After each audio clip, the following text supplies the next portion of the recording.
유다 백성들이 하나님께 불순종한 결과로 예루살렘 성과 하나님의 성전이 완전히 무너졌습니다. 하나님의 말씀에 불순종하는 삶은 성전을 무너뜨릴 뿐만이 아니고요, 삶의 터전이라고 말할 수 있는 예루살렘 성까지 모두 무너뜨리는 결과를 가져왔습니다. 성도들이 하나님을 향한 신앙생활이 무너지면 우리의 삶, 우리의 신앙의 삶, 믿음의 삶 또한 무너질 수밖에 없습니다. 우리가 하나님을 온전히 예배하는 신앙은, 그 예배를 드리는 것은 우리의 삶을 지켜준다라는 것입니다. 그러니까 우리가 하나님의 예배를 드림으로 지키는 게 아니라 하나님께 예배 드림으로 우리의 삶을, 그 예배가 지켜준다라는 것입니다. 삶의 중심에 하나님을 향한 예배가 없다면 우리는 삶 속에서 절대로 믿음을 지킬 수 없습니다. 가정에서 유튜브를 통해 예배를 드린다거나 나 개인적으로 혼자서 그렇게 말씀 생활을 하는 것으로 우리 삶을 지킬 수 없다는 것입니다. 이렇게 다 같이 함께 모여서 하나님께 예배 드리는 삶, 그것이 우리의 삶을 지켜줍니다. 이렇게 불순종으로 예배와 삶이 무너진 유다 백성을 하나님께서는 다시 회복시켜 주십니다. 하나님께서 약속하신 대로 바벨론의 포로의 기한을 다 마치고요, 그리고 예루살렘으로 돌아와 성전을 재건하도록 바사왕, 그러니까 이방 나라의 왕의 마음을 움직이셔서 예레미야 선지자를 통해서 미리 예언해 주신 그대로 포로의 귀환을 하게 해주십니다. 성전을 재건하도록 물질과 성전 기구까지 함께 돌려보냅니다.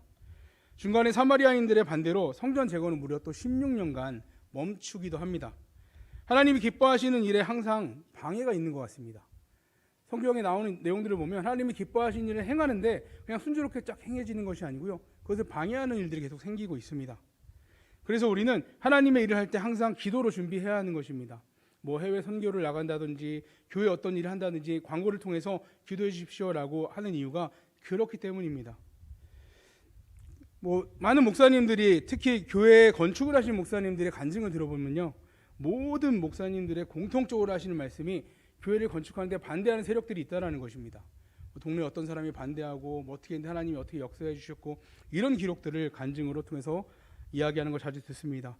이거는 건물을 짓을 때만이 아니고요, 예수님의 구원하심의 그 복음을 듣고 구원받은, 어떻게 보면 새신자가 하나님의 말씀을 올바로 세워져 가는데 꼭 방해하는 것들이 또 있습니다. 이 신앙생활을 하는데 어렵게 하는 요소들이 여러 가지 방법으로 튀어나옵니다. 하지만 잘 참고 이겨낸다면 결국 하나님의 도우심으로 승리하고 그 기쁨을 함께 나눌 수 있는 간증의 시간도 돌아옵니다.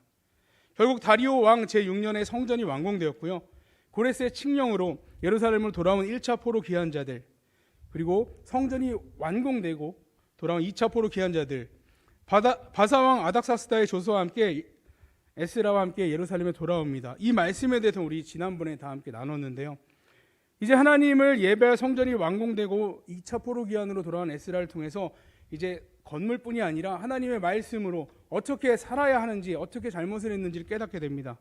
온전하게 성전 중심의 삶을 살 수 있도록 에스라를 통해서 이 율법을 전해줍니다. 하나님의 율법을 가르침으로 다시는 하나님의 말씀을 범죄함으로 이런 또 잘못을 하지 않게 하시는 것이죠. 그리고 하나님이 기뻐하시는 삶을 사는 방법도 알게 됩니다. 이것이 율법의 역할인데요, 우리가 잘못한 것들을 드러나게 해주시고 그럼 어떻게 살아가야 하는지도 알려주십니다. 오늘 본문의 말씀은 느헤미야를 중심으로 이루어진 제3차 포로 귀환에 대한 이야기입니다. 지난주에 살펴본 에스라는 바사의 아닥사스다 왕이 집권한 지 7년째 되는 해에 에스라를 통해서 이루어진 하나님의 역사하심을 기록하고 있는데요, 에스라 7장 6절에 보면 이 에스라가 바벨론에서 올라왔으니 그는 이스라엘의 하나님 여호와께서 주신 모세의 율법에 익숙한 학자로서 그의 하나님 여호와의 도우심을 입음으로 왕에게 구하는 것은 다 받는 자이더니. 이 말씀에서 어떤 게 느껴지시나요? 에스라는 율법을 잘한다, 하나님의 말씀을 잘 아는 사람이다.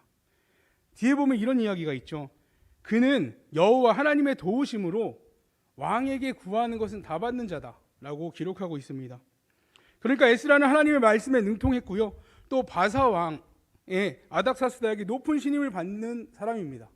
왕에게 구하는 거 다 받는 사람, 얼마나 신임을 갖는 사람인지를 보여주는 것이죠.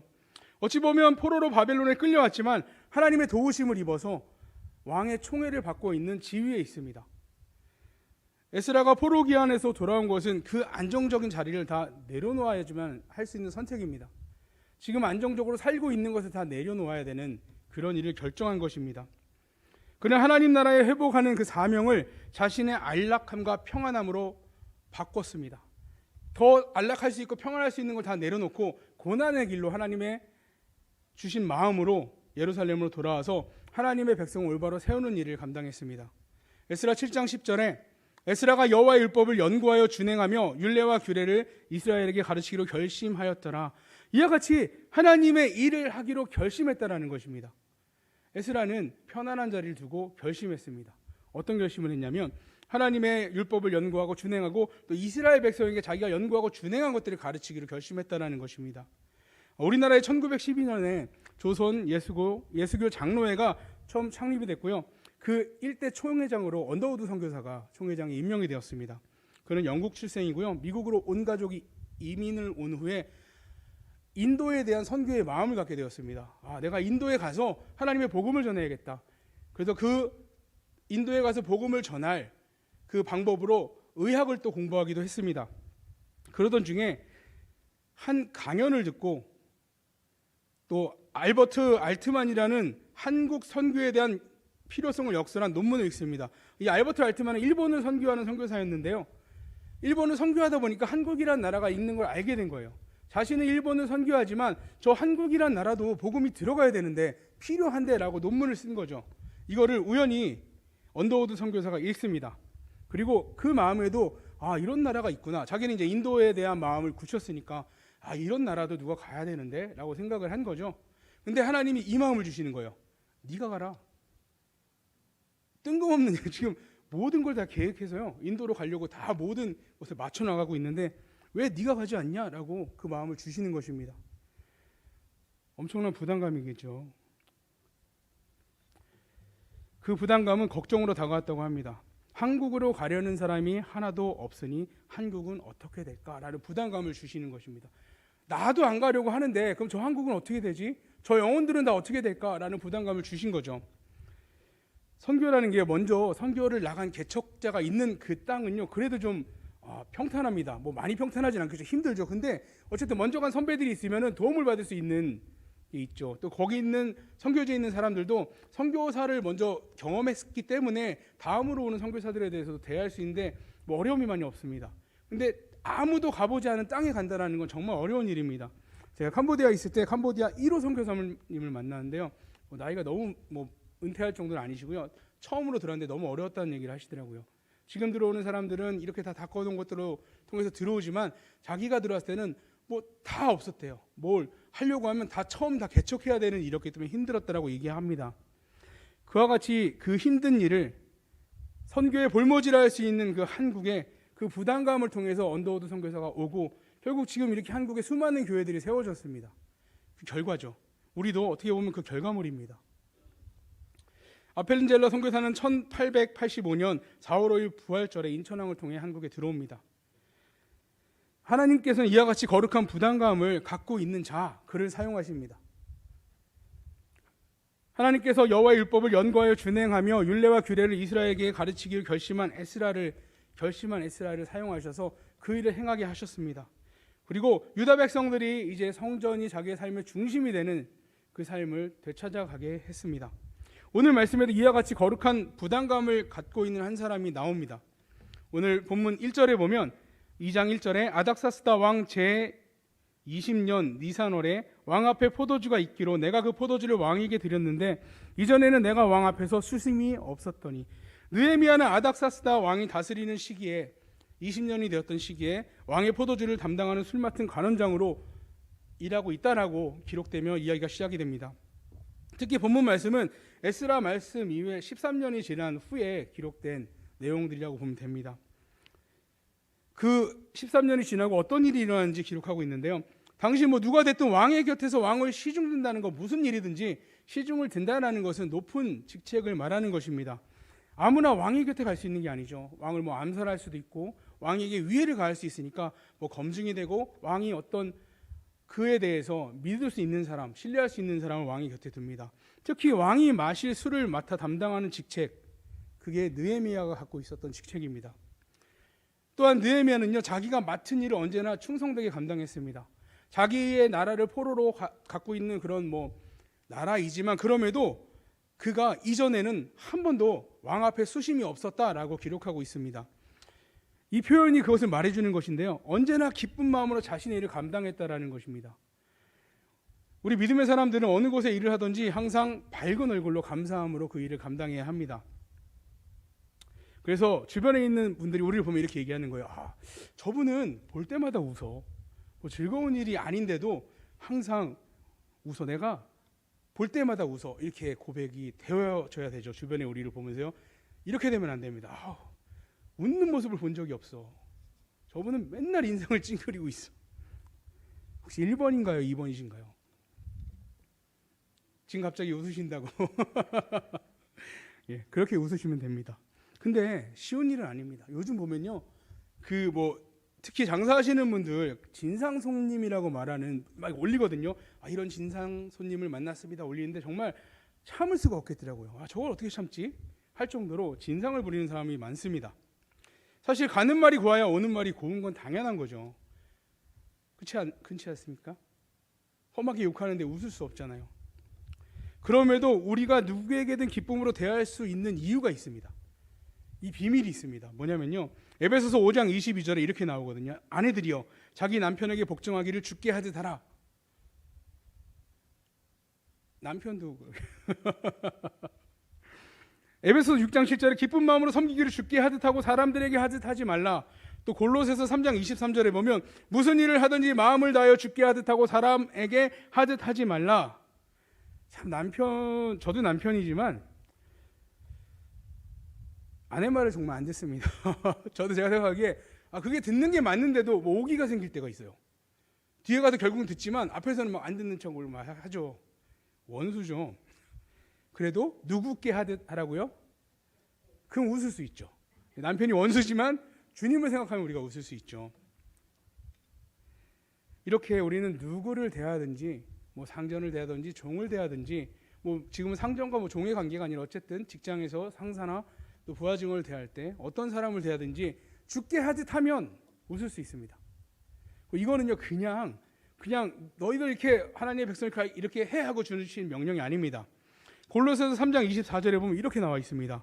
이는 기업의 상을 주께 받을 줄 아나니 너희는 주 그리스도를 섬기니라. 누가 보답해 주신다고요? 주님께서 보답해 주신다고요. 여러분, 사람들한테 호의를 베풀 때요 다 호의로 받지 않습니다. 반복되면요 그냥 당연하듯 받는 경우가 많거든요. 그러니까 우리가 잘한다고 다 돌려주지 않는다라는 거예요. 우리 주님은 어떠실까요? 다 챙겨주십니다. 하나도 빠지지 않고요, 더 주시면 더 주셨지 빼먹지 않으십니다. 그러니까 우리가 기쁨으로 대할 수 있죠. 아멘. 예, 우리 주님이 다 챙겨주십니다. 주님이 주시는 상의 확실함을 믿는다면 배응망덕한 그 사람 때문이 아니고요, 주님 때문에 우리가 어떠한 상황에든 기쁨으로 주께 하듯 할 수 있습니다. 그런 느헤미야에게 지금 그 마음속에 수심이 가득합니다. 그래서 이제 그의 표정이 평소와 조금 달랐던 것 같아요. 오늘 본문 3절 4절에 보면 느헤미야 1장 3절 4절에 보면 그들이 내게 이르되 사로잡힘을 면하고 남아있는 자들이 그 지방 거기에서 큰 환난을 당하고 능력을 받으며 예루살렘 성은 허물어지고 성문들은 불탔다 하는지라. 내가 이 말을 듣고 앉아서 울고 수일 동안 슬퍼하며 하늘의 하나님 앞에 금식하며 기도하여. 오늘 본문이 나오기 이전에 느헤미야가 들은 소식이 있습니다. 예루살렘의 상황이 이렇다라는 거예요. 너무나 심각한 상황. 남아있는 자들이 환난을 당하고 능력을 받고 성은 허물어지고 성문들은 불타있는 상황을 접하게 됩니다.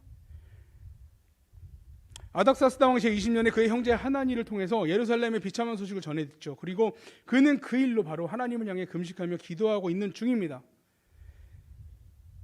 금식하며 기도한다라는 것은 생명을 걸고 드리는 간절한 기도입니다. 저는 한 끼만 굴러도 생명이 왔다 갔다. 정말 그런가요?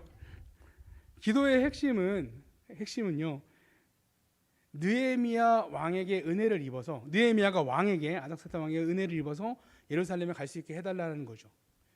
지금 그럴 수가 없는 상황인데 왕의 신하로 일하는데 그렇게 갔다 올 수 있게 해달라는 것. 느헤미야가 기도한 지 4달 후에 하나님께서 그의 기도를 응답해 주시는데요, 느헤미야의 기도 응답은 아닥사스다 왕의 입술을 통해서 나옵니다. 평소에 항상 웃고 한 번도 얼굴을 찡그리지 않았던 느헤미야의 표정에 어쨌든 가려도 이 근심이 나오겠죠. 그의 기도 제목에 있는 근심이. 그래서 왕이 오늘 보면 2절에 이렇게 얘기합니다. 왕이 내게 이르시되 내가 병이 없거늘 어찌하여 얼굴에 수심이 있느냐. 이는 필연 내 마음에 근심이 있음이로다 하더라. 그때 내가 크게 두려워하여. 어찌 보면 잔치에 술을 들여놓는 일, 왕이 배설한 잔치에 술을 들여놓는 사람은 기쁨으로 그 일을 해야 됩니다. 왕의 잔치를 망치지 않기 위해서 노력해야 되는 것이죠. 근데 그런 느헤미야 얼굴에 들여진 수심은 왕의 권위에 도전하는 행위가 될 수 있습니다.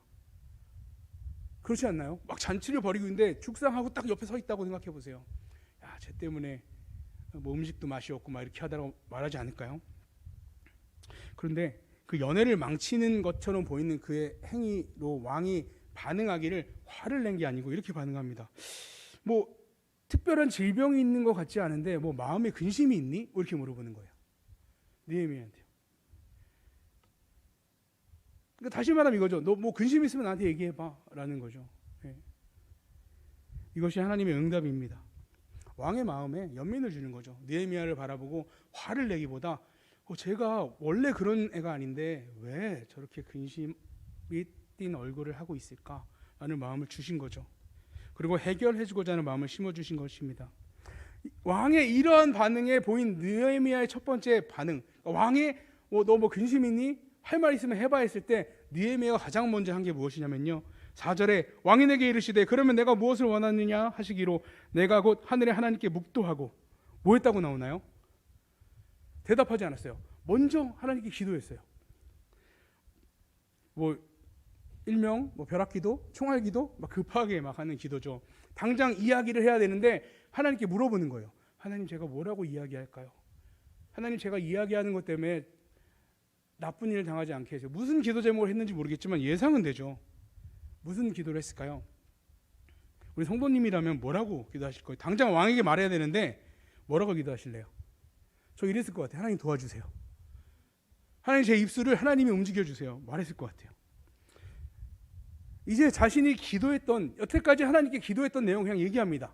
느헤미야가요, 제가 기도 제목 1번, 우리 이제 금요 심야기 때 기도 제목 하잖아요. 그 준비된 거 이야기하는 거 1번, 2번, 3번 쭉 얘기해요. 이게 준비되지 않은 사람은 얘기하기가 어려울 겁니다. 근데 느헤미야는 준비되어 있어요. 첫째, 조국 예루살렘으로 돌아가 무너진 성전을 건축하게 해주십시오.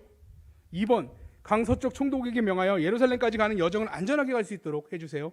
3번, 성전과 성곽을 위해 필요한 들보, 제목을 제공해 주세요. 물론 이제 그 본문에 보면 되게 아름답게 꾸밉니다. 왕이시오 뭐 이렇게 하는데 내용은 이거예요. 핵심은 이겁니다. 이게 아닥사스다 왕이 느헤미야나 유다 백성에게 빚진 게 있을까요? 이거 당연히 해줘야 되는 거 아니잖아요. 네. 무엄하다. 어떻게 이런 걸 나한테 요구할 수 있냐? 할 수 있죠. 과연 이런 요구를 지배를 당하는 민족의 출신 관원이 왕에게 할 수 있는 내용이 아닙니다. 이 사건에 대해서 느헤미야가 나중에 회상하는 내용이 나옵니다. 오늘 8절에 나오는데요. 또 왕의 삼림 감독 아삽에게 조서를 내리사 그가 성전에 속한 영문의 문과 성곽과 내가 들어갈 집을 위하여 들보로 쓸 제목을 내게 주게 하옵소서 하며 내 하나님의 선한 손이 나를 도우심으로 왕이 허락하고. 누가 도왔다고 고백하나요? 왕이 허락했는데 하나님이 도와서 허락했다라고 말하고 있습니다. 내 하나님의 선한 손이 나를 도우심으로 왕이 허락하고. 이것이 기도한 사람의 고백입니다. 기도하지 않은 사람은 왕이 나를 뭐 예쁘게 봐줘서 이렇게 해줬다라고 하지만 기도한 사람은 확실한 고백을 할 수 있습니다. 엘리야 선지자는 바다에서 사람 손바닥만한 구름을 보고요, 종에게 말합니다. 빨리 가서 엄청난 비가 올 거니까 빨리 마차를 피해 나가라, 전달하라 하고 얘기합니다. 그 당시에 3년 넘게 비 한 방울도 내리지 않은 상황이었는데요, 하나님께 기도하고 손바닥만한 구름이 생기고 난 이후에 이 이야기를 합니다. 열왕기상 18장 44절에 일곱 번째 이르러서는 그가 말하되 바다에서 사람 손만한 작은 구름이 일어나나이다. 이르되 올라가 아합에게 말하기를 비에 막히지 아니하도록 마차를 갖추고 내려가소서 하라 하니라. 엘리야 선지자가 이렇게 확신하고 손바닥만한 구름, 여러분 손바닥만한 구름 비가 올 수 있나요? 요즘 보면 하루 종일 우중충중한데도 비가 안 올 때도 있어요. 손바닥이 뭐예요? 뭐 전체가 다 구름인데도 한 방울도 안 와요. 일기예보에서도 비 온다고 했는데 안 올 때도 있습니다. 손바닥만한 구름을 보고 야, 비가 엄청 많이 올 거니까 왕에게 가서 이야기하라라고 할 수 있는 믿음, 그 믿음은요 그가 7번 기도했기 때문입니다. 이 비를 놓고요 7번째 기도했을 때 그 손바닥만한 구름이 나온 거예요. 그러니까 기도하지 않은 사람이 보기에는 손바닥만한 구름은 그냥 작은 구름, 우리하고 상관없는 구름으로 보이겠지만, 기도한 사람에게 보여지는 그 손바닥만한 구름은 하나님이 엄청난 비를 내리시겠다라는 기도의 응답으로 받아들여지는 것입니다. 길이 막혀서 마차가 지나갈 수 없을 만큼의 큰 비, 엄청난 믿음이죠. 느헤미야는 민족의 문제를 놓고 기도하였습니다. 그렇기 때문에 아닥사스다 왕의 그 반응, 미묘한 반응이겠지만 반응이 하나님의 응답이구나라고 캐치할 수 있었던 겁니다. 그리고 믿음으로 하나님께 기도하고 당돌한 요구를 할 수 있었던 거죠. 여태까지 기도했으니까, 하나님의 응답이니까 요구한 것입니다. 또한 그 일이 이루어진 것이 하나님의 선한 손에 도우심이다라고 담대하게 고백할 수 있는 것입니다. 이게 기도한 사람만이 보일 수 있는 반응입니다. 느헤미야는 왕의 허락을 받아 예루살렘에 도착을 했습니다. 하지만 기대와는 다르게 성벽 재건의 과정이 또 순탄하지만은 않았습니다. 하나님 나라의 회복을 두려워하는 세력이 있었기 때문입니다. 이스라엘 백성이 회복되는 것, 그들의 성벽이 재건되는 것을 두려워하는 이방 민족 사마리아 사람들이 있었다라는 것이죠. 오늘 본문 10절에 호론 사람 산발락과 종이었던 암몬 사람 도비아가 이스라엘 자손을 흥왕하게 하려는 사람이 왔다함을 듣고 심히 근심하더라. 산발락과 도비아는 이스라엘 사람들을 회복시키고 흥왕하게 하려는 사람이 왔다는 소식을 듣고 심히 근심하였다라고 기록하고 있습니다. 이 심히 근심했다라는 것을 다른 해석으로 보면요, 악한 생각을 가지고 크게 동요하였다 라는 뜻으로도 해석될 수 있습니다. 그러니까 빨리 그걸 못하게 막으려는 그런 대비를 세운다라는 것이죠. 대적자인 산발락과 도비아는 느헤미야와 백성들을 비웃고 정치적인 수술을 동원해서 그들을 방해합니다. 느헤미야가 넉 달을 금식하고 기도했고 하나님의 도우심의 손으로 왕을 움직여서 진행돼서 왔던 이 일에도 방해하는 세력이 있다는 것입니다. 어느 권사님이 큰 문제가 있어서 기도를 계속 하셨대요. 하나님, 이 문제 어떻게 합니까? 방법이 없는 거예요. 내가 가진 방법은 도무지 방법이 없습니다. 그래서 계속 기도를 했대요. 작정하고 기도를 하는 중에 어느 날 꿈을 꿨는데 자기가 배를 타고 어디를 강을 따라서 쭉 가고 있는데 그 앞에 암석이 그 길을 막고 있어서 그건 도무지 피할 수가 없는 암석이었다라고 합니다. 하나님께 급하게 기도했대. 하나님, 저 암석을 없애주십시오 라고 기도했다고 합니다. 하나님께서 이렇게 얘기를 하셨대요. 저 암석을 없애줄까? 아니면은 이 강의 물을 수위를 더 높여서 암석보다 더 높게, 더 깊게 만들어주는 거죠. 그렇게 해줄까? 라고 물어보셨대요. 근데 그 뒤를 보니까요, 암석이 또 있고 또 암석이 있고 또 계속 암석이 있는 거예요. 하나만 있는 게 아니고요, 이걸 없앤다고 해도 또 뒤에 암석이 있고요, 없애서 또 있고 또 있고 또 있는 거예요. 근데 생각해 보니까 물이 높아지면 암석은 다 물 밑으로 가라앉으니까 그 암석이 자기를 방해하는 어떤 요소가 되지 않는 거죠. 그러니까 어떻게 보면 근본적인 해결이 되는 거죠.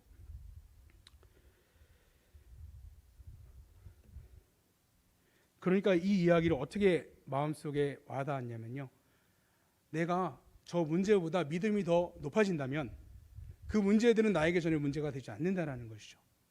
그러니까 하나님께 기도하는 걸 바꿨어요. 하나님, 이 암석을 어떻게 보면 그 문제를 없애주세요 라고 했던 기도가 하나님, 내 믿음을 저 문제보다 더 높게 해주세요 라고 기도를 하게 됐다고 합니다. 근본적인 해결이죠. 문제 때마다 넘어지고 하나님 살려주세요 하는 게 아니라 믿음이 높아지면 그 문제는 아무것도 아닌 게 되니까요.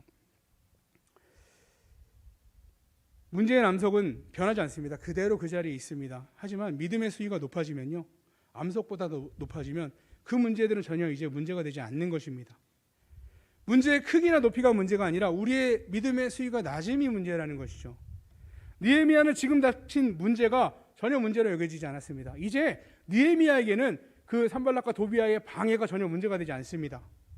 왜냐하면 그의 믿음은 이제 그 수위가 높아졌기 때문입니다. 11절과 17절까지 느헤미야는 산발락과 도비아, 심지어 어느 누구에게도 말하지 않고요, 예루살렘의 형편을 꼼꼼히 다니면서 살펴봅니다. 어디가 무너졌고 뭐를 수리해야 되고 이런 이제 해야 될 일을 바라보는 것이죠. 이전 같았으면 하나님, 저 도비아와 산발락을 어떻게 해결해야 됩니까? 이런 기도를 했을 텐데 그렇지 않고 하나님이 하게 해주셨으니까 이제 고칠 부분, 하나님이 나에게 명하신 일을 바라보는 것입니다. 오늘 18절에 그들에게 하나님의 선한 손이 나를 도우신 일과 왕인에게 이른 말씀을 전하였더니 그들의 말이 일어나 건축하자 하고 모두 힘을 내어 이 선한 일을 하려 하매, 이제 느헤미야 자신이 경험했던 그 하나님, 역사이셨던 하나님, 왕에게서 그렇게 이 일을 할 수 있도록 도움을 주게 하셨던 그 하나님의 선한 손을 이제 유다 사람들에게 이야기해 줍니다. 여러분, 이거 뭐라 그럴까요? 우리가 이런 거를 뭐라고 하죠? 간증 집회죠, 간증 집회. 야, 내가 경험한 하나님이 이런 분이야. 내가 여기까지 왔는데 하나님이 나를 이렇게 인도해 주셨어라고 간증하는 거죠. 사람이 행한 일 내가 잘한 건요, 다른 사람에게 얘기해봐야 큰 힘이 되지 않습니다. 오히려 욕먹어요. 아, 내가 이렇게 잘했고 이런 얘기는 전혀 힘을 주지 못한다는 거죠. 뭐 너가 특별하니까 라고 이야기할 수는 있겠지만 그게 다른 사람을 도움을 주지 못합니다. 그냥 나 잘났다는 고백이죠. 근데 하나님께서 우리에게 행해 주신 일은요, 은혜가 됩니다.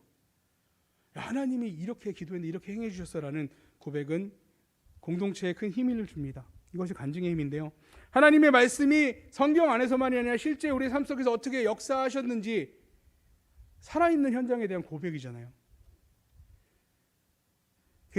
물론 개인적인 내용은 어떤 건 또 이렇게 득이 안 될 때도 있는데요, 우리 공동체에 행해 주신 일들, 같이 함께 기도했는데 이렇게 해결해 주셨고, 이런 일들은 정말 공동체에 힘을 주는 이야기가 됩니다. 이와 같이 느헤미야의 간증을 들은 유다 백성들은 일어나서 건축을 위해서 이제 힘을 내자, 지금까지 좌절되어 있던 상황 속에서 이제 일어나자는 마음을 얻게 됩니다. 이 간증을 통해서 그들의 믿음의 수위도 높아진 거죠.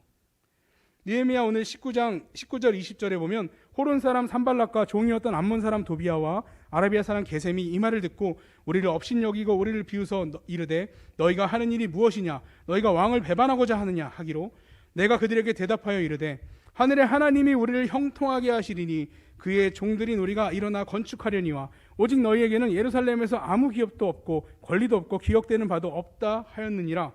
아멘. 그들이 왕의 이름까지 들먹이면서 겁을 주고 있잖아요. 야, 니네 지금 뭐 하는 거야? 너 왕의 말을 어기려는 거야? 이렇게 정치적인 방법으로 겁을 줌에도 불구하고 전혀 흔들리지 않습니다. 하늘에 하나님이 우리를 형통하게 하시리니 우리는 그 명령에 따라 건축을 할 것이다. 왕도 움직이셨던 그분이 우리를 형통하게 하실 것인데 누가 우리를 막겠느냐? 우리는 하나님이 명하신 거 할 거다. 니네가 막아도 소용없다. 이것이 유다 백성들이 지금 갖고 있는 굳건한 믿음의 고백입니다. 또 강력히 이야기합니다. 오직 너희에게는 예루살렘에서 아무 기업도 없고 권리도 없고 기억된 바도 없다. 이것은 사마리아 사람들이 유다의 문제에 간섭할 하등의 명분이나 이유가 없다라고 정확하게 이야기하는 것입니다.